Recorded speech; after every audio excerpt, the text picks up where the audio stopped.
This episode is brought to you by State Farm.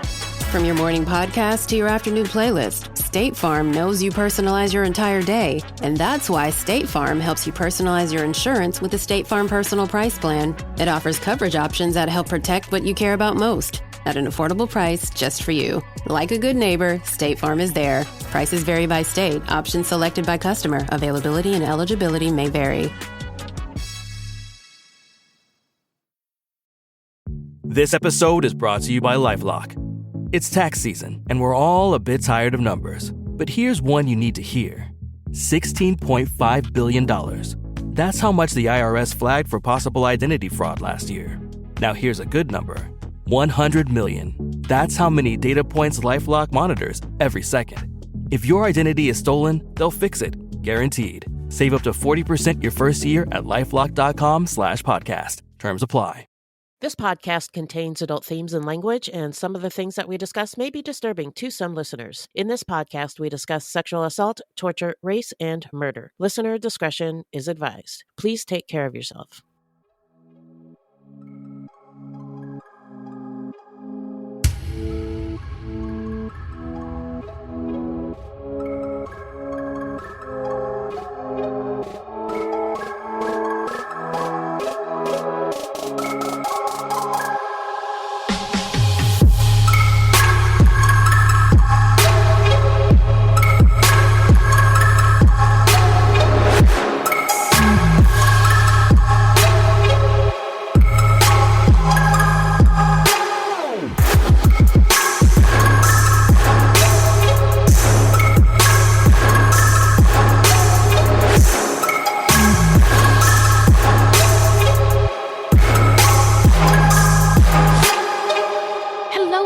And welcome to Fruitloops. Buiti binafi and bienvenidos, bitches. Thank you so much for listening. Yeah. Fruitloops is a podcast about true crimes committed by people of color and those who are othered and the victims, because there are, believe it or not, systems, institutions, and patterns in society that gatekeep this information. But we're going to give it to you straight, no chaser. The truth is, we're all capable of doing very shitty stuff. Yep. And all victims deserve to have their stories told. These crimes rarely get any public attention because, in the simplest of terms, the news is racist. Allegedly.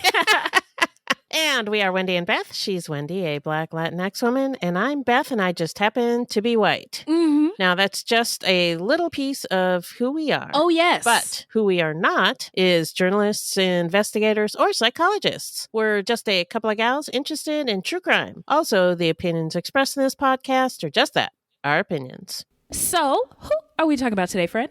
Well, today is our episode 239 about Ali Nasser Abulaban, a TikTok star who was convicted of 2 counts of first-degree murder for killing his wife and her male friend in 2021. All right, my friend, before we get into it, how you doing? I'm all right. Yeah, nothing really new to report.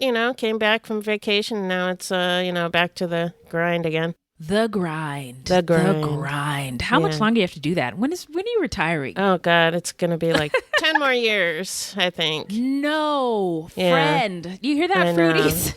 Like and subscribe ASAP. I would love to do this full time. I wish I could retire right now. Well, that's my plan. Yeah. That's my plan, friend. So to fill in the Fruities, Wendy had a bullet go through her living room in broad daylight and looking to relocate, kind of reevaluating priorities. And we are looking to go off-grid-ish. Does that make sense? Yeah. Off-grid, water supply, grow your own food, take care of your own animals, create content. I don't know. Maybe I'll be a TikTok star. Who knows? Who knows? But the good news is school started and those kids are out of my hair for at least 6 hours a day. So that's really great. I'm very happy about school beginning again. Education is important, of course. I care about that the most, but also happy that they're gone. Now, let's get into some listener letters. Right. Well, hello, angels. Thank you. Now, before we get into this, Marlene is here. Marlene! Yeah. Yay! She is? Yeah. Okay. She said, yo, yo. Yo, yes. All right. Well, this is exciting news because Marlene, we got a treat for you. Yes, we have a treat for you, Marlene. So what's in that bag, Beth? Well, we got a voicemail from, guess who? Marlene. We love you so much. So here is Marlene's voicemail. Yo, it's me, Marlene. Day one fruity. I liked how when I was going to call your number, I was like, what is the number? And then I had to recall the jingle. Like, 642-935-6294. Anyway, I was going to say, some of the pronunciation is Potawatomi. Potawatomi. We were saying Potawatomi. Yeah. And then there's another one that you did. I had the segment in front of me, but it's Kiowa, not Kiowa. Oh, Kiowa. Like Iowa with a K. Here in Oklahoma, we have a lot of Native American tribes out here. But yeah, Kiowa, Potawatomi. Potawatomi and Kiowa. Not a big deal. I can see how the spelling would make you think so. But yeah, if you have any other questions or whatnot, please let me know, and we will get that correct. Oh, yes, we will, Miss Marlene. Yeah, we love you thank too. You so much, Marlene. Hip hop air horns for Marlene, for being a day one, sticking with us even when we fuck up, pronounce and things for wrong. Supporting us. Yeah, and continuing to help us and make us better. Yeah, we really like that. Yeah, we do. We just appreciate you so much. Yeah, so grateful for you. You know what? I'm just gonna do another one. Okay. And if you have any questions or comments or corrections, please send them to fruitloopspod@gmail.com or leave us a voicemail at 602-935-6294. We may feature it on a future episode, but if you don't want us to, just let us know and we won't. That's simple. So we just want the world to know that right now we're recording this episode live with our beloved Fruitions, which is a word I just made up. Oh, I love it. Fruitions. Patreons who are fruities, and they get bonus episodes. They get online kikis like this one with us, ad-free episodes and merch, personalized shout-outs, a whole bunch of stuff. So come on down to the Patreon. The water is fine. Yes, it's beautiful. So now we're going to take a quick break, and then we're going to get into the story when we come back.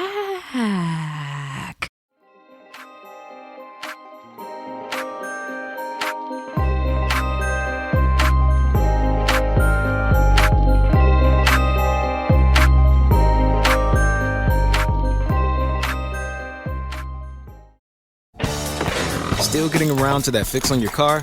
You got this. On eBay, you'll find millions of parts guaranteed to fit. Doesn't matter if it's a major engine repair or your first time swapping your windshield wipers. eBay has that part you need, ready to click perfectly into place for changes big and small. Loud or quiet, find all the parts you need at prices you'll love. Guaranteed to fit every time. But you already know that. eBay. Things, people, love. Eligible items only. Exclusions apply. I want to take a moment to tell you about my podcast, Carol Costello Presents Blind Rage. In 1984, a woman named Phyllis Cottle was abducted in broad daylight, tortured, and left to die in a burning car in Akron, Ohio. At the time, I was a rookie reporter covering this horrific story. Since then, I've reported every kind of crime imaginable. I've been able to leave most of them at work, but not this one, the one that buried itself under my skin and stayed put. Phyllis Cottle was a badass woman, and I want to tell you her story. A production of Evergreen Podcasts and signature title of the Killer Podcast Network, you can find Carol Costello Presents Blind Rage wherever you get your podcasts. Discover more great true crime and paranormal programming at killerpodcast.com. And we're back! Remind us, Beth, who is our subject today? Our subject today is Ali Nasser Abulaban, a one-time TikTok star who killed his wife and her male friend in 2021. He was convicted of 2 counts of first-degree murder, and that was just earlier this year. He hasn't been sentenced yet. Got it. All right. So now let's move on to the love and light section of our show. This is where we just say off the top, rest in power to the victims whose lives were cut short. and love and light to their loved ones and communities left in the wake of this horrific case. Yeah. The victims who lost their lives, and kids were involved. There's multiple families involved. So the word victim is quite expansive. Yeah. But the people who lost their lives are Ana Marie Macedonio Abulaban, who was 28 years old, and Rayburn Cardenas Barron was 29 years old. So without further ado, let's get into the setting. Take us there, Beth. Well, Ali Abulaban is a Palestinian-American who grew up in Virginia. Some reports say he lived in Bristow, which is a 10-minute drive from Manassas. Other reports say he grew up in Manassas proper. But in any case, he grew up in the Manassas area, which was part of Prince William County until it became incorporated as a city in 1975. Before European invasion, which brought disease and violence and theft, the area, which is now Prince William County, was occupied by the Doeg and Manahoac tribes. Manassas was not much more than a railroad crossing when on July 21st, 1861, the first major campaign of the Civil War was fought there. Called the First Battle of Manassas/Bull Run, the town of Manassas developed after the war. There is a lot of history here, but we're going to be succinct on this one because it's a long story. So suffice it to say, Manassas is an upscale suburb of Washington, D.C. The city's largest employer is Micron Technology, a manufacturer of semiconductors. Other major employers include Lockheed Martin and the Novant Prince William Health System. That makes a lot of sense. I feel like I know the place better already. Now, Manassas is majority white at about 51%, but was really majority white somewhere in the 80th percentile in the 1990s when Ali Abulaban was born, which was right after the First Gulf War, also known as the Persian Gulf War. This was an international conflict triggered by Iraq's invasion of Kuwait on August 2nd, 1990, with the apparent aim of acquiring that nation's large oil reserves. It's a lot more complicated than that, but we don't have time to get into it all. Yeah, either way, it sucked. Yeah. In any case, the U.S. led a coalition air and ground war, which began on January 16th, 1991. I was in the first grade. In retaliation, Iraq launched missile attacks against Israel and on coalition force bases in Saudi Arabia. The conflict ended with an Iraqi defeat and retreat from Kuwait on February 28th, 1991. I just want to put a little pin in this about war and how we all perceive it as we're watching it, right? I remember the Iraq War starting, and I remember the images. Yeah. And I remember playing at daycare in first grade with other kids, like, pretending to throw bombs at each other. Oh, my God. I Wow. know. But then just imagine, right, what's going on now. Yeah. And, Yeah. like, what's going through young people's minds as these horrible things that adults are engaging in. Anyway, I'm done. Go ahead. So in 2003, following the terrorist attacks of September 11th, 2001, and when Ali Abulaban was about 10 years old, a second Gulf War began after the U.S. claimed that Iraq possessed weapons of mass destruction. They didn't. They didn't. But this was a protracted armed conflict in Iraq that lasted until 2011. Yeah, and we didn't know then. I don't think we had we were not aware that this is very bad to just go into other people's like countries and just take stuff violently. I knew. I guess I was didn't older. realize Yeah. it. Yeah, that I did not realize it. Yeah. The Gulf War, I was a little kid. Yeah. The Iraq War, I was in high school and I protested and I was, against it. But anyway, hindsight 2020. Didn't really understand it. Yeah. No. What does this have to do with a Palestinian American living in the U.S.? Well, Yes, what? Americans, United Statesians, are terrible about making distinctions between ethnicities and can be very prejudiced. Yeah. I mean, very prejudiced. And during this time, anyone Arab looking was often subjected to verbal and sometimes physical abuse anywhere they went in the United States. Yeah, there was a Sikh guy who was murdered after 9/11. Yeah. In like Mesa or Gilbert. He was just like walking on a sidewalk and somebody drove by and killed him. Oh, that's horrible. Yeah. Stuff like that happened a lot during this time. A lot. Yeah. And while we don't know exactly what Ali Abulaban's experiences were as a Palestinian American growing up in an upper-class majority white city after the First and Second Gulf Wars, it probably wasn't great. I'm going to go out on a limb and say it probably sucked a lot. So now let's find out. Let's get into the early life of Ali Nasser Abulaban. Well, Ali Abulaban was born on May 18th, 1992 in Staten Island, New York. He grew up in the Manassas, Virginia area in a family that had immigrated to the U.S. from Palestine. Dalal Wara, Ali's mother, was about 15 when she married his father Nasser, who was in his mid to late 20s, and Ali was her first child. By the age of 19, she had 3 children, and she eventually had 4 children, 2 boys and 2 girls. Dalal described Ali as talented, but a hyper child who liked to make people laugh. According to Ali, before social media, he and his siblings would make funny videos using a video camera, and when he made other people laugh, it helped him, quote, feel some value, unquote. And that's great. We're off to a good start. However, according to his mother, he was picked on by the other children. He also often got into trouble at school because he couldn't focus or sit still. According to Ali, he was the class clown, but he didn't know when to stop, so would sometimes get beat up or get into trouble. Dalal described Ali's childhood as terrible. Ali's father, Nasser, was very strict, and even she was afraid of him. So that's a little foreshadowing there. Yeah. He was quick to anger, and reportedly, he physically and verbally abused his wife in front of their children, which is a problem. Yeah, not a good role model. Yeah, he didn't have great examples. No.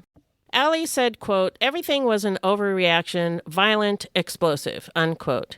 He said that he would hold his younger siblings on the couch as his parents would fight and chase each other around the house. Quote, I would have my little sister on one arm, my brother on the other arm, and we would just cry seeing them, unquote. That's really heartbreaking. Yeah. I just feel for the little boy and his little siblings that they had to endure that. According to Ali, being the oldest child meant that there was a lot expected out of him, but he couldn't live up to his father's demands.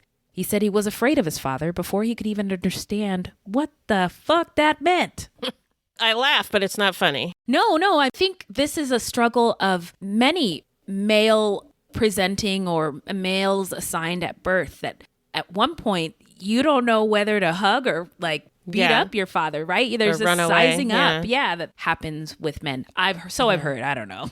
So a forensic psychologist who later testified at his trial said that Ali told her that he was always a disappointment to his father, who would say that he looks like him, but had the brains of his mother. Oh, jeez. And that his brother was the golden child of the family. So patterns of devaluing other people. Yeah, women especially. Yeah. So we are seeing those seeds. And he said that his father started physically abusing him as a young teenager and would often hit him with things. To all my brown people listening and kids of immigrants, that's not always unusual. Yeah, the shoes. The shoes, yeah. My mother would be an Olympic gold medalist in sandal throwing. Just thinking of all the videos I've seen that they've made. I've been enjoying those too. Their moms are superheroes and they hit people with shoes. And they're like training, throwing sandals. Oh, I love it. Oh, sometimes the internet is so great. So that's not necessarily unusual culturally. What is not normal or acceptable is that his father once beat him with an electrical cord that left welts. Yeah, I think it was extreme. I mean, throwing a sandal at somebody, not good, but, Yeah. You're not leaving welts. You're not like... Right. There's levels to all this shit, right? Right. Everything is on a spectrum. And I think, right. To me, the electrical cord and leaving welts is too far. Yeah. But when a teacher asked what happened, Ali lied about it. Yeah, which is not unusual either. Mm-hmm. Dalal said that during one incident, Ali's father was upset when Ali was playing Guitar Hero, so he broke the guitar by hitting him in the head with it. What? Dalal also recalled Ali's father being verbally abusive, once telling him, quote, "You're a loser. I'm sick of you," unquote. Oh my God. Not good. What a monstrous thing to say. They say that the things we say to our kids turns into their inner voice. It and does. if we say terrible things, that's all they're going to tell themselves. Yeah. It's really damaging. Not good. But, this is all stuff I've recently learned, and I could understand how parents and other generations might not understand. Yeah. Not an excuse, just an explanation, if you will. Right. So when Ollie was 14 years old, a doctor diagnosed him with ADHD, and he was prescribed medication for it. Ollie later said he felt like the medication was a miracle and immediately noticed the positive effects of the medication. But his father didn't want him to take them, so he threw them out. Wait, you're telling me that I can't do nothing, can't be nothing, ain't gonna do shit, not shit, and I find a solution to all these things that you've told me are problems, and you take that away from me. Yeah. So again, not good. No, the resentment is building in me. Yeah. There were also other issues left untreated. These included mood swings and anger issues. When he was in high school, Ollie often skipped classes, and although he reportedly attended a high school in Manassas, he ended up graduating from New Directions Alternative School. After high school, his father forced him to go to a community college. He would often get into physical altercations with his dad. Not good. His dad would often kick him out and then have him move back in. He went to college for 1 semester and then joined the Air Force in 2013. After basic training, Abulaban said he initially wanted to go into Intel, but was told the waiting period would be a year. He didn't want to wait because he'd have to go home, and he didn't want to go home. Don't blame him. So he found something that he could get into right away and became a military police officer. He was stationed at an air base in Okinawa, Japan, and he said he was one of the only Arab Americans in his military circle, and that he was often harassed for his race. I bet he was, yeah. Kind of seeing a lot of seeds here. Right. Now, let's get into the timeline. Hit it, Beth. According to Abulaban, he was insecure and had social insecurities, and as an adult, because of his relationship with his father, he had social anxiety around men. While serving in the military, he started to shut down and was drinking heavily because it helped him sleep. Yeah, the military is not a great place to be if you have social anxiety Yeah. around men. Yeah. I'm just saying, I don't around know. a bunch of men, yeah. Yeah, that sounds like one of the worst situations. Unless you wanted to I work could on find. that, you know? Yes. And if Yeah. you do, then I love that for you, right? But he didn't. Yeah. So he also didn't have much to do and was often alone and lonely. He didn't have many friends, and reports from people who knew him during this time said he was arrogant and that he did not treat women well. He did not have a good model in his dad for treating women. Right. And I think a lot of times anxiety or social anxiety comes across as arrogance. So You've said that to me before, Beth, because Yeah. there's this lady in our office who I could not stand. And Beth was always like, maybe it's because this person is socially anxious. And I refused to hear it back then. But in this case, I mean, I could see it. it did turn out that he was very arrogant, but that often comes from insecurities. So I love it when the OG of true crime just shows up. Sometimes you just got to pop out and show people. And that's what Beth does. Abulaban met Anna Marie Macedonio in Okinawa in 2014. Anna was born on August 18th, 1993. Her family was from the Philippines. Unfortunately, there's a lot of information in the news, articles, and other sources about Abulaban, and very little about Anna. Yeah, and that's unfortunate. And from what we could gather, her mother's name is Amelia Miller, and she was married to a man named Ron Miller. And it is also our understanding that Ron was a contractor with the Navy, and he was Anna's stepfather. And Anna grew up in Okinawa. The two dated for a while in Okinawa before Abulaban was discharged from the Air Force in 2015 for a domestic violence incident, where it's alleged he hit Anna in the face. Abulaban disputes this version of events. According to Abulaban, he was drunk when Anna and a friend were helping him out of the bar. He slipped and fell and took Anna down with him. A large fight with up to 7 men ensued, and Anna was punched by another man. Officer, it was him. It wasn't me. Yeah. Nope. So witnesses said that, or I heard that witnesses said that they saw him push Anna down. Oh. And the fight happened because they were like, hey, you can't treat women like that. And isn't it interesting how he uses, it's whatever serves him. Yeah. So he uses violence to control women or harm women. And then when he gets in trouble for it, it was somebody else's fault. Yeah, it's not my fault. It wasn't I didn't me. do it. Or she, yeah. She deserved it or something. Yeah, it's just like that Shaggy song all over again. Wasn't me. In any case, the military believed that he hit Anna, so he was formally discharged in October of 2015. It was not a dishonorable or an honorable discharge. We don't know exactly what it was, but there is a discharge type that is other than honorable conditions, and another that is uncharacterized, so it may be one of those. Got it. Abulaban and Anna briefly moved to the Philippines and stayed with Anna's family. During this time, Anna found out she was pregnant. Abulaban said Anna offered to get an abortion, but Abulaban said no. That's not what he wanted.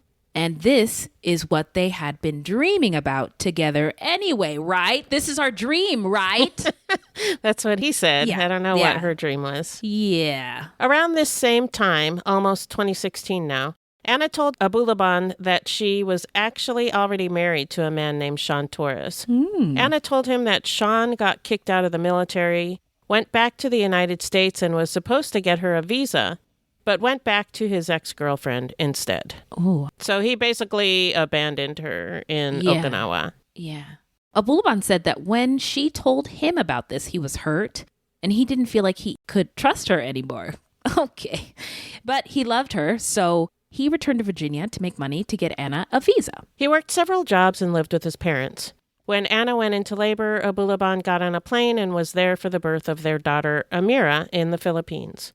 After the visa approval, which took about 9 months, Abulaban, Anna, and their daughter lived with his parents in Virginia. The couple married on January 27th, 2017, about a year after Amira was born. According to Abulaban, his relationship with his father began to deteriorate again. So the couple moved to a townhome nearby. In 2019, as the social media content creation community was growing, Abulaban started making videos under the name Gin Kid on YouTube, Instagram, and TikTok. Both Abulaban and Anna were interested in social media content creation. Okay. They're on the same page. Yeah. Seems like things are okay. So Abulaban found success on TikTok, where he created comedy-based skits with impressions of characters from Scarface, John Wick, and the video game Skyrim. Scrim. Oh, that's my favorite.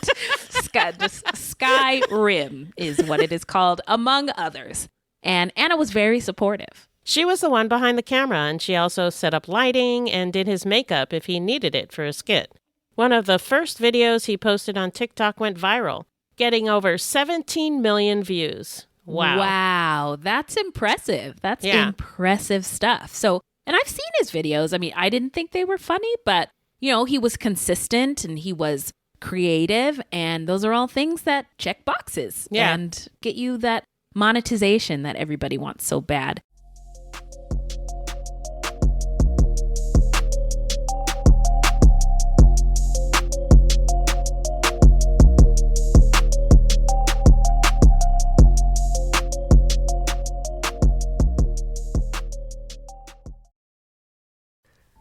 From DNA testing to the Dixie Mafia, Crime Capsule brings you new stories of true crime in American history. I'm your host, Benjamin Morris. Join us for exclusive interviews with authors from Arcadia Publishing, writing the hottest books on the most chilling stories of our country's past. You can find us wherever you get your favorite podcasts or on evergreenpodcasts.com. Crime Capsule. History so interesting, it's criminal. 24 hours ago, I found out the person that I'd been dating and seeing for the last 6 months as a con man. That is my sister Emma. Andrew Tonks's lies had been so convincing, she'd invested $300,000 with him. However, the tables were about to turn on Andrew. What he didn't know was that Emma had discovered his real identity. But to get any chance of justice, Emma had to act like it was business as usual. Coming up in this series, and that's when murder, all this stuff goes through my mind. I'm really, really scared. I'm assuming Sarah has watched too much Netflix and figures I've been defrauding you. Couldn't be further from the truth. That's what this was, a real-life story that seems so unbelievable, but it was actually true. A true story that all starts with one simple swipe to the right. I'm Sarah Ferris. And I'm Emma Ferris, and this is my story, Conning the Con.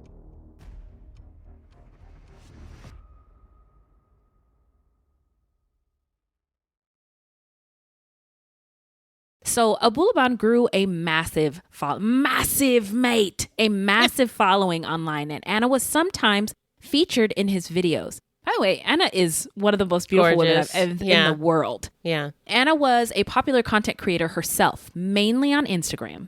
She focused more on creating aesthetic and beautiful lifestyle content, but they occasionally collaborated to create content portraying their lives in a positive light as a seemingly sweet and successful couple. Yeah, that's how you know the internet's not real. I know, but I wish it was sometimes. But then, I mean, it's not real, but it looks so good sometimes. Yeah. Just looks so good. And I wonder if she concentrated on creating aesthetic and beautiful lifestyle content because her life was a mess. Why do you keep doing this, It's a OG? dream. What are you doing? What are you doing? You did it again. Okay, yeah. Sorry. No. All Just right, let's something that occurred proceed. to me. You can take it from here. Go ahead. Okay. In 2020, Abulaban's mother decided to leave her husband, Nasser. And around the same time, Abulaban's brother, Sammy, had a mental breakdown. Sammy, who was 25 at the time, was at a shooting range and stole a gun. He then took the gun to a major highway and just started shooting at random cars from his vehicle. Oh my God. Yikes. What? Yeah. He then called 911 to report a shooting. He was arrested. He told on himself. Wow. Yeah. He was arrested and confessed, telling the investigators that he wanted to kill people and spend the rest of his life in jail. Sammy was charged with multiple felonies and spent some time in a psychiatric hospital. So a lot was going on in the Abulaban family, and it was also at this time that Anna began to push for a move to San Diego, where a number of her friends lived. I think she was lonely living in Virginia, didn't have any friends. Yeah, that makes sense. You know, and you have a kid, right? Yeah. And community is really important when you're like a mom and you have kids. Right. Yeah. Abulaban was an aspiring actor who wanted to break into movies and television. So he was okay with moving to California and being closer to Hollywood. Any mention of family in his remarks or making my wife happy or anything like that? Not that I read. Okay. Nah. So the couple moved to San Diego with their daughter in February of 2021 and moved into the Spire San Diego high-rise apartments in East Village. Sounds very fancy. Abulaban got a job in the IT department at the Naval Air Station on North Island. Anna relished being surrounded by her friends. Rayburn Cardenas Barron, known as Ray, was among these friends. He was born in Mexico in 1992 and moved to San Diego sometime later in his life. According to his family, he was the glue in his family, always reaching out to bring everyone closer and known for putting his family first. He sounds like an amazing guy. A really nice guy, yeah. A stark contrast to Abulaban. Yeah. He was also known as a loyal friend who could always be counted on to be there in a time of need. While Anna and Ray were friends, their mutual friends said that among their circle, it was a known fact that Ray had a crush on Anna. According to Abulaban, the move to San Diego marked the beginning of the downfall of their relationship due to quote-unquote lifestyle choices. He alleged that her friends were hard partiers. This feels like projection to me. It sounds like bullshit, yeah. Yeah. However, Anna's friends described Abulaban as selfish and needy, and they didn't want to hang out with him. Don't blame him. He was, no fun. An asshole. So they said that the move just exacerbated the existing issues within the couple's relationship. According to Abulaban's cousin, Louis Marinari, Anna's social life flourished when they moved to San Diego, which caused Abulaban to become angry and jealous. Quote, his wife was going out with friends, and he wasn't involved and he wanted to control her. He wanted to know what she was doing every time of the day, unquote.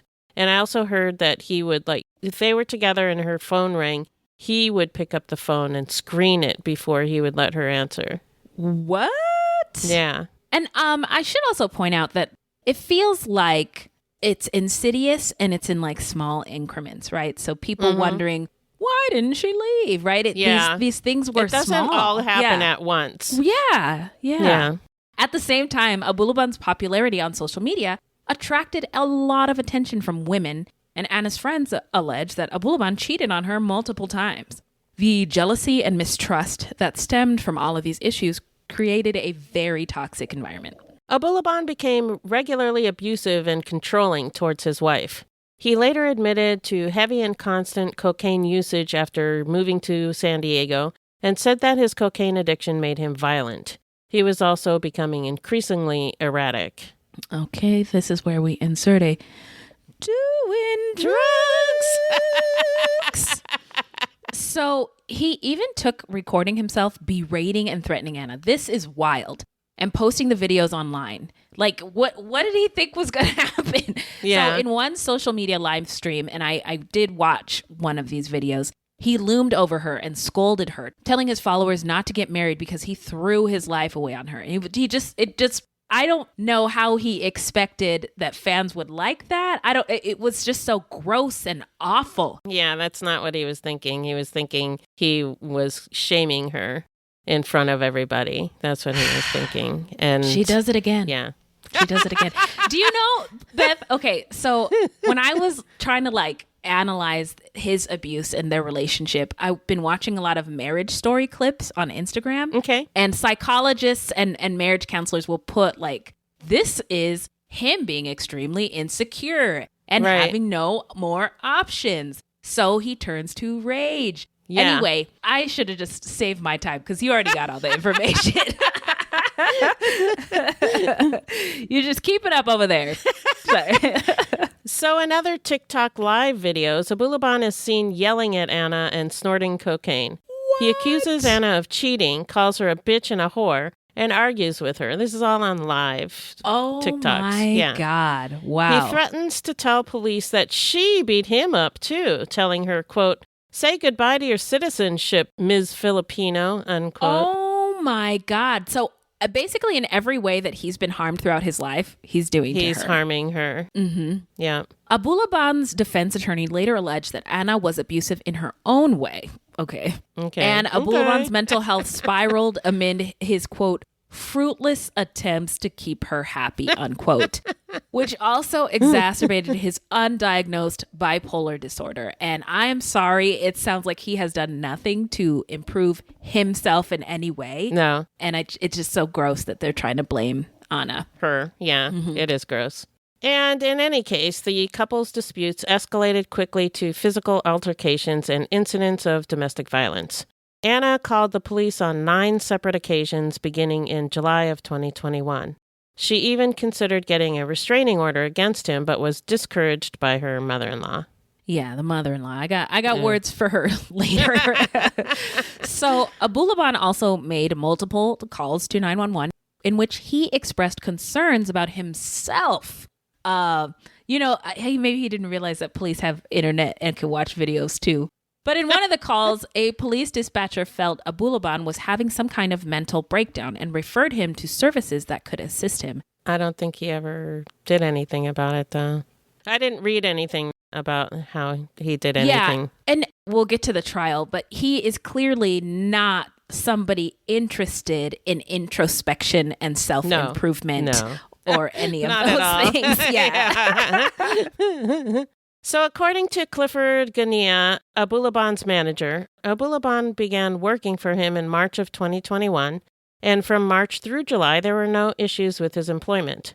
However, beginning in July of 2021, Abulaban would sometimes just not show up for work, or he would not work full days.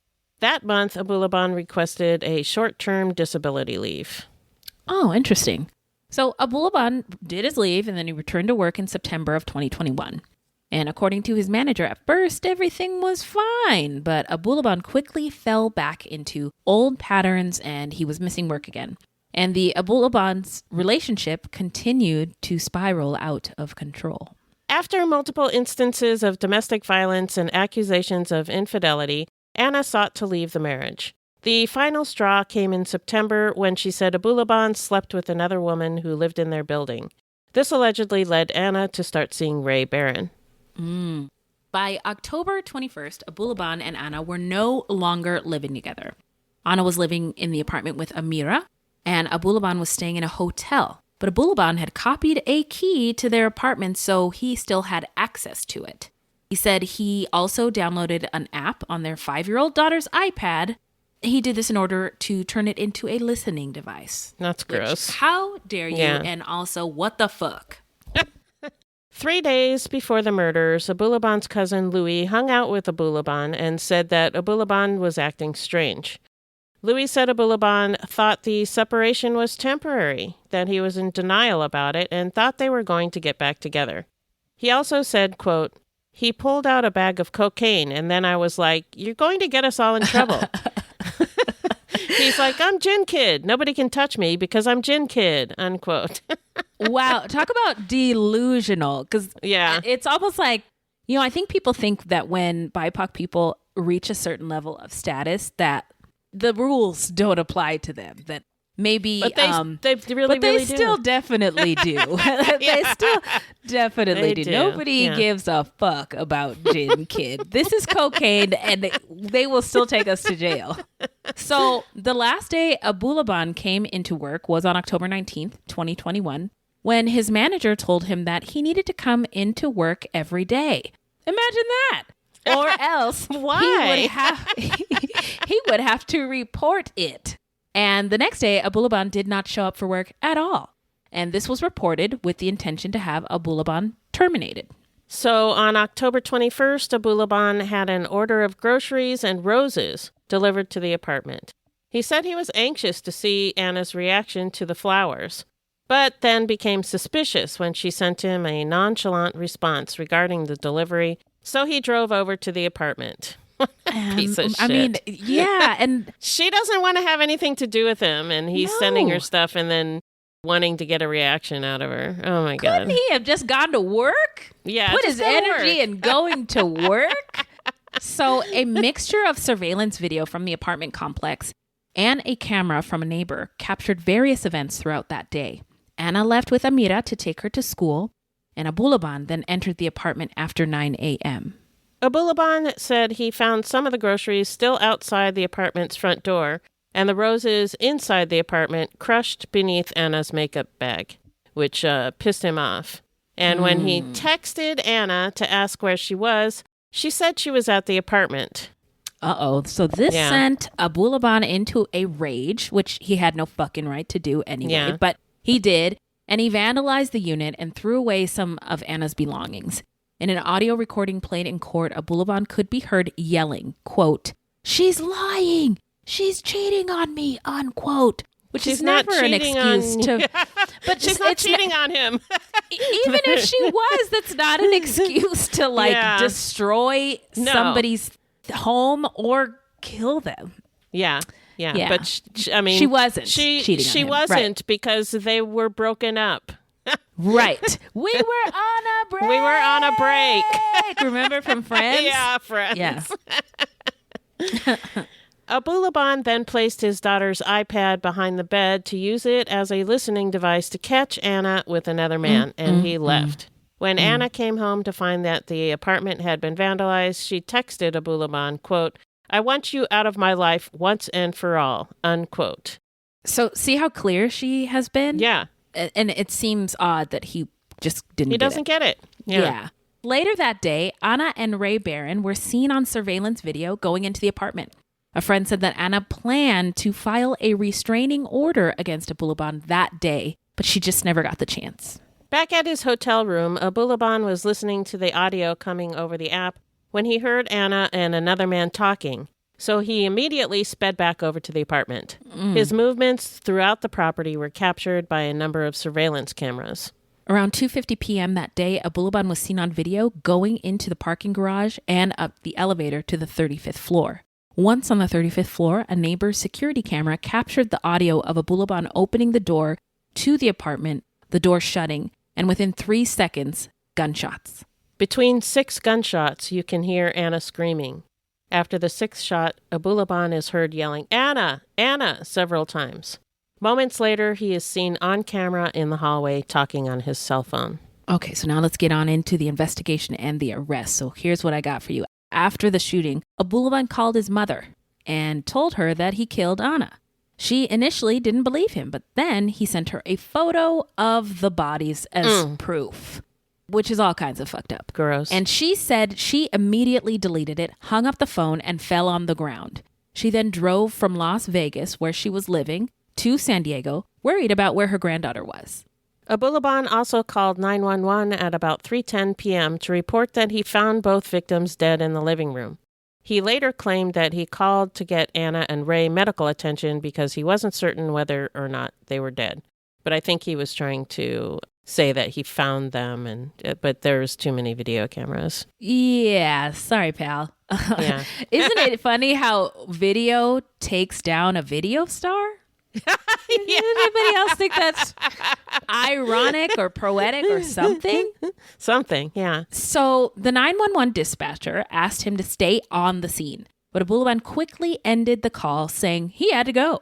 Neighbors who heard the gunshots saw Abulaban leaving the condo, and these are neighbors who are probably familiar with all of the goings-on with this couple and family. So he then drove to his 5-year-old daughter's school and picked her up, later saying that his intention was to drop her off with family. When police arrived at the apartment, they found Anna and Ray dead on the couch in the living room. Barron had been shot 3 times in the head and neck at such close range that the medical examiner found soot on his cheek. Anna Abulaban was shot in the middle of her forehead. Oh my gosh. Wow. Within about 45 minutes, police located Abulaban in his car and pulled him over. Abulaban said that shortly before he was arrested, he told Amira, quote, "I hurt mommy. Now I have to go," unquote. And he still had the gun with him. Yeah. And I wonder what would have happened if the police didn't catch him. Hopefully he wasn't going to hurt Amira, but I guess we'll never know. Yeah. Abulaban was charged with 2 counts of first-degree murder. He confessed to the murders, but claimed that Anna provoked him into killing her and Ray. The judge issued a protective order to keep Abulaban from seeing his daughter. So now let's get into the trial. So Abulaban's trial did not start until 2 years after the murders, which you can imagine would be really, really hard and challenging for the family members. Yeah. It ran from May 1st to the 29th. And that was this year. Whoa! Jesus! Yeah. The defense conceded that Abulaban killed Anna and Ray, but made an argument for second-degree murder charges rather than first-degree, claiming the collapse of his marriage drastically affected Abulaban's mental health. Do you believe me? No, I don't believe you. Okay. Or I don't believe them. Yeah, that's what I thought. Thanks. At the beginning of the trial, prosecutors dimmed the lights in the courtroom and showed video recorded from a neighbor's security camera. Only a building corridor could be seen, but the audio was crystal clear. 5 shots, a woman's scream, another shot, and then silence. Dr. Francesca Lehman, a clinical and forensic psychologist retained by the defense, testified that she talked with several of his family members and friends. She attempted to contact Abulaban's father to conduct an interview, but he never responded. Yeah. Oh my gosh. What a piece of shit. Another. Yeah. His dad was right? Ah. I'm sorry. Watching too much Game of Thrones. Prophecy this, fire and ice that. I'm sorry. I got distracted. Sorry. She diagnosed Abulaban with bipolar I disorder, complex trauma, alcohol and stimulant dependence, and unspecified personality disorder with borderline antisocial and narcissistic features. That's awful. That's a terrible mix of shit. Yeah, it's a bad mix. Imagine, though, if there was universal health care and we didn't have to wait till somebody did something bad to get these diagnoses and help. Yeah. I don't know. Or if you couldn't afford it to go see somebody. Yeah. Imagine. So his mother, Dalal Wara, also took the stand and testified about his difficult childhood. His attorney, Jody Green, told the jury that he acted out of passion and provocation, which is only okay for men. Right. If you were a woman abused or trafficked in some way, you can't use that excuse. No. Rather than from judgment or malice. She said that his worsening mental health stemmed from his childhood trauma and cocaine addiction, and that Abulaban was, quote, in the grips of mania, unquote. Deputy DA Taryn Brast countered that argument, saying, quote, heat of passion does not apply when you walk into an apartment that you had bugged with a key card you were not supposed to have, to a fight that no one else knew was happening but you, and you brought a gun. That is not heat of passion, unquote. Right. No lies detected. Yeah, not a 1, 10 out of 10, no notes.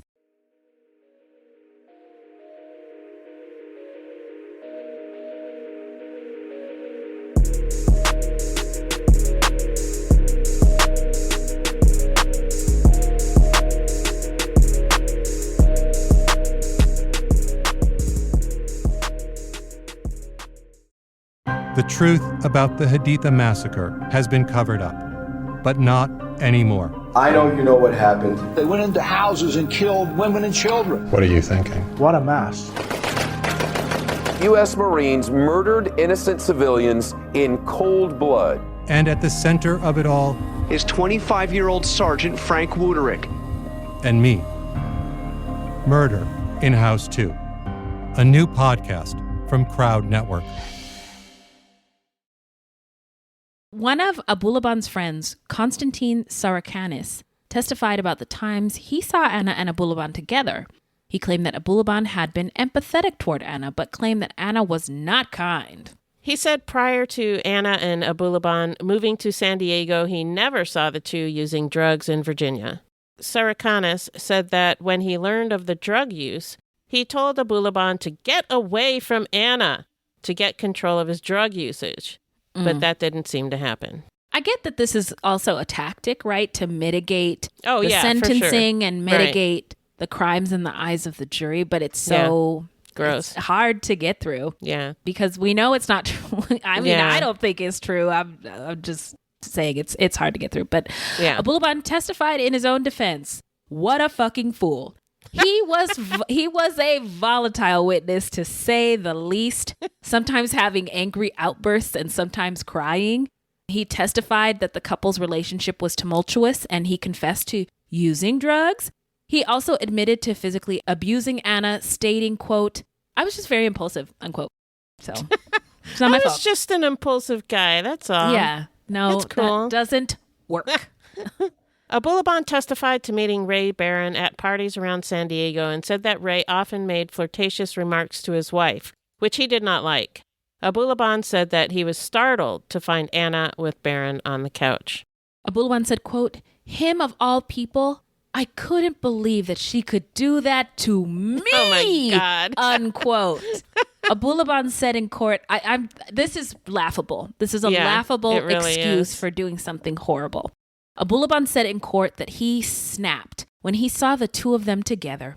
He said, quote, my gun was in my hand, and next thing I'm shooting, and I can't stop, unquote. Abulaban was his own worst enemy at court. If you watch any of the videos, he was terrible. And at one point, as a witness was testifying to Anna's relationship with Ray, Abulaban blurted out, bitch.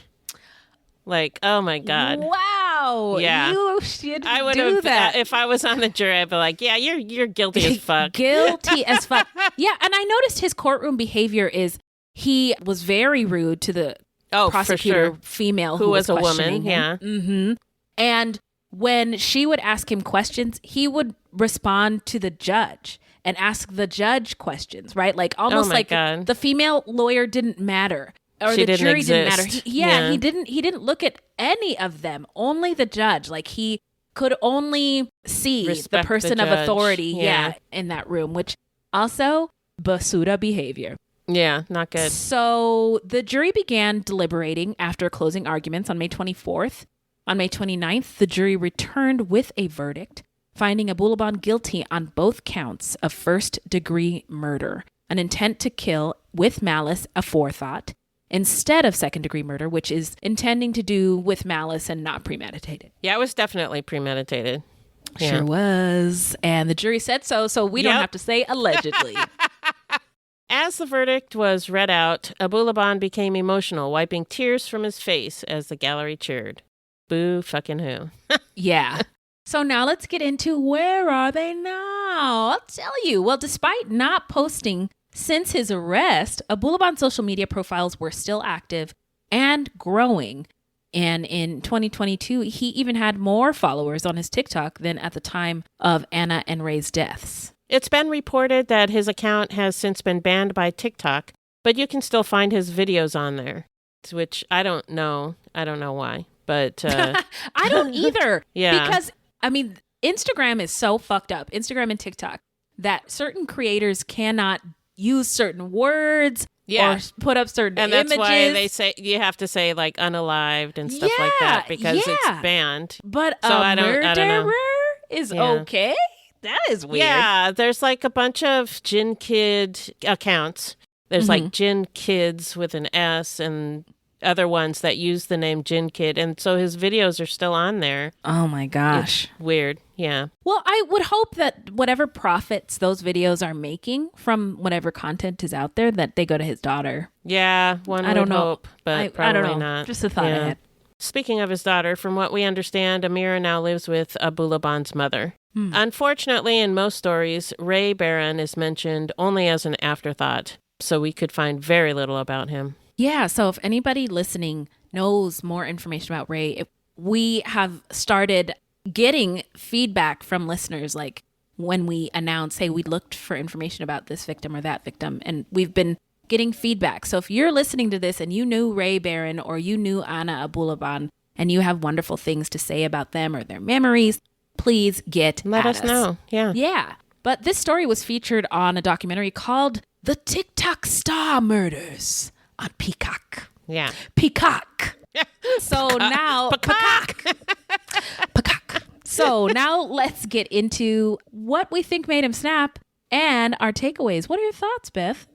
Well, as his mother said, his childhood was terrible. His father was physically and emotionally abusive, and his mother was still a child herself when he was born. She was 15. The fact that both boys in the family later had mental breakdowns and violent tendencies shows how their childhood trauma really affected them. And I wonder about his sisters. I didn't even put that math together, Beth. Yeah. You did it again. I hope that his sisters are okay. Yeah, me too. So growing up with an abusive father caused Abulaban to form a personality disorder. That's what it sounds like to me. Yeah. Again, not an excuse, just an explanation. And narcissism, it's a coping mechanism for someone to cover up their insecurities. And boy, did this guy have insecurities. A whole mountain full. Yeah. And I really wish that when he'd taken that time off of work, he had gone into rehab and gotten some help or something like that. Yes. But people with personality disorders are really difficult to treat because they often think that there's nothing wrong with them. So they are hard to treat.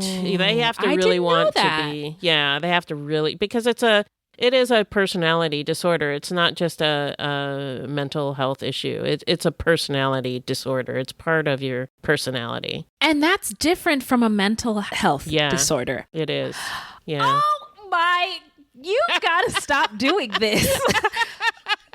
I just listen to a lot of psychology podcasts and stuff. Thank you for making that distinction for us. Yeah. Thank you. And I did go into Reddit a little bit to find links and stuff. And it's disgusting how a lot of people, particularly men, latched on to the idea that Anna was cheating on Abulaban, so deserved what she got. But I did see the perfect response to this on Reddit when somebody said something like that. It was, okay, incel. Hell yeah. I love that so much. I love it so much. And then one last thought. I was struck by how little their daughter was mentioned in all the stories that I read. I listened to some podcasts and stuff like that. Like, where was Amira while all of this was happening? She was there. She was witnessing all this, but she wasn't really mentioned in the stories. She's only mentioned here or there as an afterthought, like, oh yeah, they also had a daughter. Right. You know? Yeah. I noticed that too in the coverage. All I can say is wherever she is, I just hope that she's getting okay. On a road to healing. Yeah. Yeah. So what you got? My thoughts are this: patriarchy, cocaine, doing drugs, machismo, toxic masculinity, call it whatever the fuck you want. But after he installed apparatus to invade her privacy and spy on her because he just couldn't handle that she wanted to be free of him, and he snapped and used it as an excuse, is so fucking disgusting. Yeah. He couldn't have her, and then no one could. And then he had so many things that set him off. Her laughing is one of the things described in the story as the thing that set him off, that caused him to see red. Oh, she was happy. Yeah. What? Without How dare me, she be happy? Yeah. It just makes me so angry. And he had, I think the social media fame got to his head. Yeah. And I also think maybe there's an element of her being like his trophy. Like he treated her like she was his property. Yeah. He always referred to her as my wife, my wife. Mine. You know, he never said Anna. It's always my wife. Mm-hmm. Mm-hmm. And he just became so untouchable and entitled. And maybe he felt like he would never see consequences or was immune to them. But this is not the move. No. And it seems to me like he had just this chip on his shoulder from just childhood. Like there was a lot of instances where he was maybe harmed or unsafe, and he just turned them into really awful things later. Like no healing, no introspection. No, there's a thing at my kids' school, both my kids' schools. They're teaching social emotional learning, right? Yeah, right. Because it's so important it's really to important. our survival and relationships as human beings. He had and none happiness. Of that. Yes. Abulaban had none of that. No. And Anna, sometimes I read these stories and I'm like, maybe it'll end differently as I'm reading through it, right? Because she was taking the steps that she needed to become free and sever herself from this toxic, awful man. And she just didn't have the time. And I just wish that it was easier for her to have done. Yeah. We said this a lot. She was blamed for everything. I think lack of social emotional IQ and inability to regulate his own emotions. I mean, blurting out bitch in the courtroom is crazy. That's nuts. Yeah. And all the like screaming and crying he did like on the stand. Like, it was crazy. Yeah. But men like this are dangerous. And we dangerous. all know them. Yeah. We've seen, I mean, I don't know Brett Kavanaugh very well, but what I saw at that hearing, this is kind of dangerous. Men. This is what they do. Yeah. This is what they do. And I think it's going to take other men teaching other men how not to do this kind of thing. Absolutely. Yeah. Because women have been talking about it for a long time, you gotta y'all. step up. Step up. Please. Take care of your brethren. And then lastly, the mom, and I get that there's probably a lot of harm that occurred that she experienced, right? Being married so young, having a son so young in the midst of this relationship with this abusive male partner. And she might have relied on her son in ways that maybe weren't healthy for a parent to do. And I mean, I'm surprised she didn't dislocate any shoulder joint trying to justify her son's actions behavior. At court. Yeah. And it was just hard to listen to, especially knowing now that she's raising the daughter. Yeah, that really got to me too. But apparently, because Anna's family is in the Philippines, they can't raise her. That is really, really unfortunate. Yeah. That's it for the story. Let us know what y'all think. And now we're just going to move on to how not to get murdered. Okay, let's do it. If you love true crime and you don't want to die, here's a tip for you.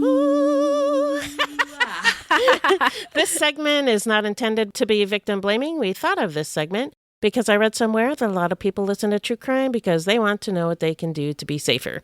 This is not meant to blame the victims. It's just learning from other people's experiences. Here's the tip. Okay. Make yourself undesirable, aka be a hard target. Okay. This tip comes from some self-defense guy on Instagram. So Some if dude. if he's problematic, I don't know about it yet, and I'm sorry in advance.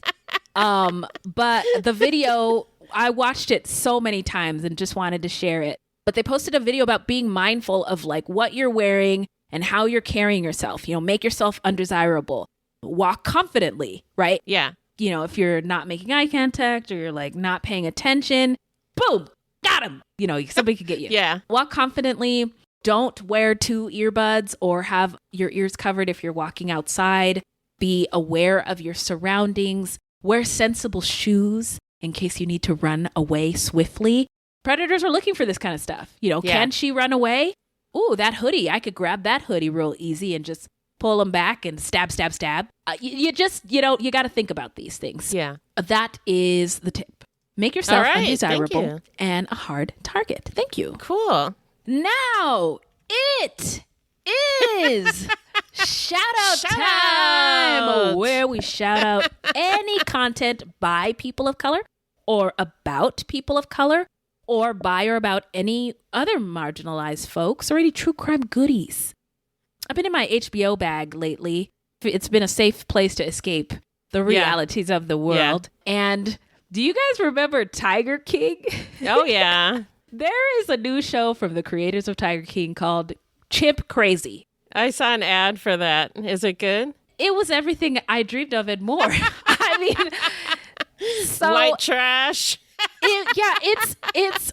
I thought it was all white people, but there is a black dude who used to work in the circus who's involved. Okay. Now, the chimp people wouldn't talk to the Tiger King director guy because he made them not look very good. So that community has shut him out. So they had to get a proxy to pretend to be the director.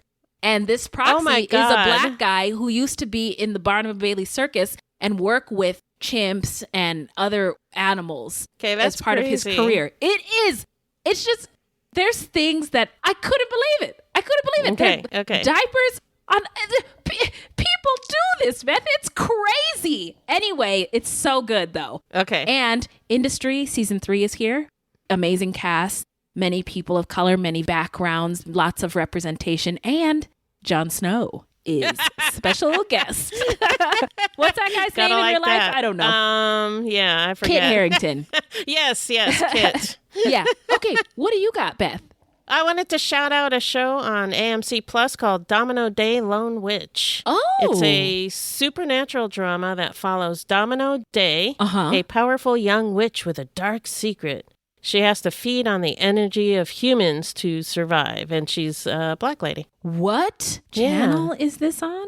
AMC Plus. Okay, thank you very much. Thank you very much. And then I want to shout out Assembly Required with Stacey Abrams. That's a good It's a new podcast. Mm-hmm. Each week, Abrams will break down society's biggest issues into digestible, actionable items, introduce the audience to people working towards solutions, strategize, and share tangible ways to get involved. And the first episode dropped this week, and it was about the Electoral College. Yeah, and she interviewed her niece, who's 18, and answered so many questions that I hadn't even considered. It's a really, really great show. So, to recap, here's an unscripted shout out. Supercell on Netflix. Supercell. Okay. Black people with superpowers. What? Sign me up. So the shout outs again, Chimp Crazy on HBO Max, Industry Season 3 on HBO Max, Supercell on Netflix, Domino Day 1 Lone Witch. Domino Day. Domino Day. Witch. Oh. That's her name, Domino Day. Domino Day. I like that. That's going to be my porn name. Domino Day. Okay, so it's Domino Day Lone Witch, and that can be found on AMC Plus. And last thing is Assembly Required with Stacey Abrams, wherever you get your podcasts. Well, that's it for the show. Let's see what's going on in the chat. What's going on in the chat? Have been hopefully you're still here. Enjoying yourself. So we've got some chatters. By the way, if you don't want us to say your name, please let us know. Yeah. You can get at us if you change your mind, too. Yeah, we can always edit it out. Absolutely. So we got Marlene and Rondika. Hello, friends. Let's give y'all a round of applause. So she says, hey, y'all. Not me trying to refund something I missed on a live taping. Chancla. She says, my mom was beaten with electrical cords. She called them drop cords. She hit me with one once. Ooh, I can imagine that was painful. I was holding a juice box when it split the juice box. Oh, my God. I made it. She's still Holy with us. Shit. Oh, my gosh. That's a hell of a story. Yeah. And then I had to scroll to find my thumbs up. Then I made it all chocolatey like me. I meant to. They say I meant to rewind, not refund. Okay. Not me trying to rewind something I missed on a live taping. Okay. Yeah. Should I do that all the time, Rhondica? If I'm watching regular TV, which I hardly ever do, and then I want to pause it to go do something. I'm like, oh shit, this is live. This thing's not working. And then Rhondica says, Beth, girl, you keep putting your foot on my neck with the wisdom drops, and that's what I be saying every week. I don't know how she keeps them coming, I'm but just they do. old. Been around for too long. I mean, how did she do it? And we love you for that, Beth. Oh, thank you. And there might be a storm or something in Rhondica's neck of the woods. Technical difficulties here, storming, and got kicked offline. If the squirrel poops on the power line, the internet goes out. The internet goes out. Woo! Yep. I hear you. Yeah. Also, Rhondica, you're in North Carolina, is that right, friend? Or Tennessee? Okay, because I'm going to be moving there. I'm buying a farm. In North Carolina? Yeah. Well, I have family there, so it's better to be. Last I heard, it was Arkansas. Oh, well, so here's my plan. It's actually a moving plan. There's a lot of work. It's changing. Parts. Okay. Yeah, it's changing every minute. Right now, the plan is North Carolina. Right now, the plan is North Carolina. Yes. All right. North Carolina, Kakalaka. I can't wait.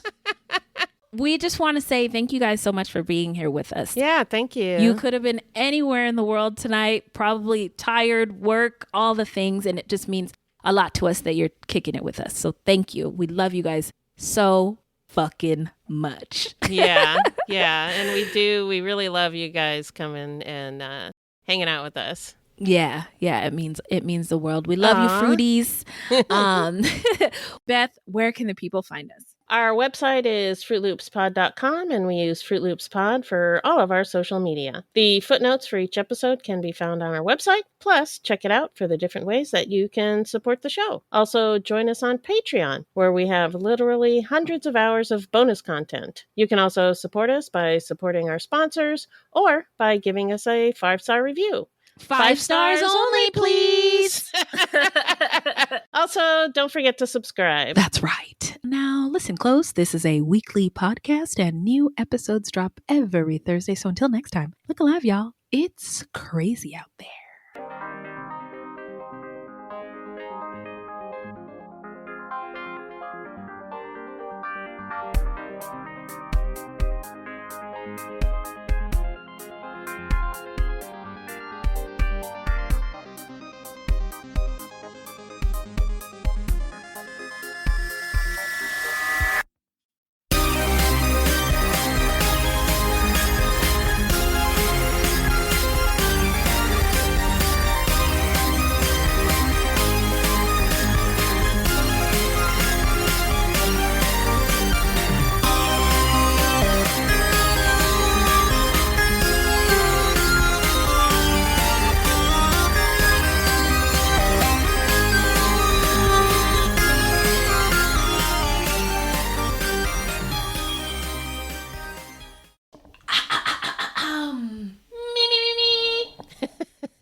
Not sure, but there was supposed to be a sentence in there, I think, about... What do you mean, my friend? There's a missing sentence. Maybe I put it somewhere else. I'm not sure. What did it say? Oh, yeah. Okay, it's coming up. Never mind. Okay, here we go. Okay. Later that day, oh my God, this makes me think of a how not to get murdered tip. Maybe not. Anyway, back to the story. I lost my place also. So later that day. Aha! There it is. Rhondica. Is that wrong? Oh, she says I don't mind. I think it's Rondika. Rondika? I might also be saying it wrong. Okay. Girl, I'm tired. Somebody shot a bullet through my living room. I am just, school has started. Okay. Work is busy. I'm very sorry. Oh, Beth is right. Rondika. Okay. Rondika. Okay. Okay, my friend. Let's get let's into do it. Yeah. Abulaban. I heard it so many times and didn't think I was going to screw it up, but I did. Sorry. Diog. Oh, I think Marlene. Doeg, maybe. Doeg. Okay, or Doeg. Doeg. Yeah. Conflict triggered by Iraq's invasion of Kuwait. Sorry. It's having trouble talking today. Here. And when he texted, right? When he texted and I forgot to put police in there. Police located. Sorry. I figured I put it in my head, but I didn't say it out loud. So within, call me crazy. Wouldn't be the first time. I've always wanted to have a goat farm. We're gonna get those too. Oh man. Yeah. Living the dream. I'm telling ya, bunny rabbits. Me and my daughter, we learned how to crochet a couple weeks ago, or maybe a couple months ago. And you can get fur from bunny rabbits. To make yarn? Make yarn. Yeah. Yeah. So, anyway, a lot of plans. Okay. I'll keep you posted. Yeah, keep me posted. Here at Fruit Loops, we're changing systems. We don't have to buy into the rat race anymore. So, just sort of. Just kind of. Just kind of. Man, I've been fantasizing so hard about telling my boss, who I like very much, that I'm going to quit because I'm going to be a hog farmer.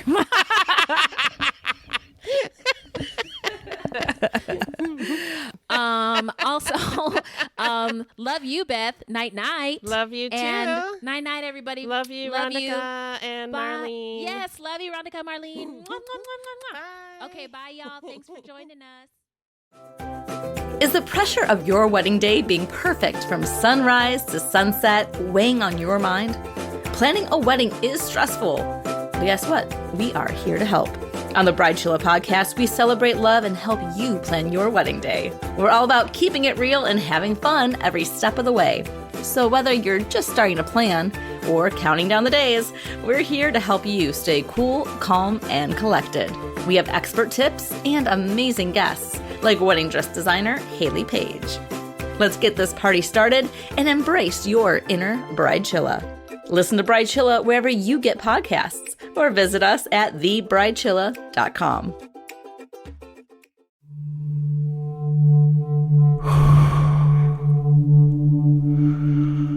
I'm an American vigilante. I have a question for you.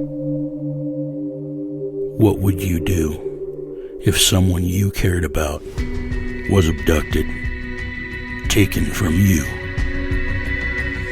Would you call me? Would you care about how I got them back? Download American Vigilante now.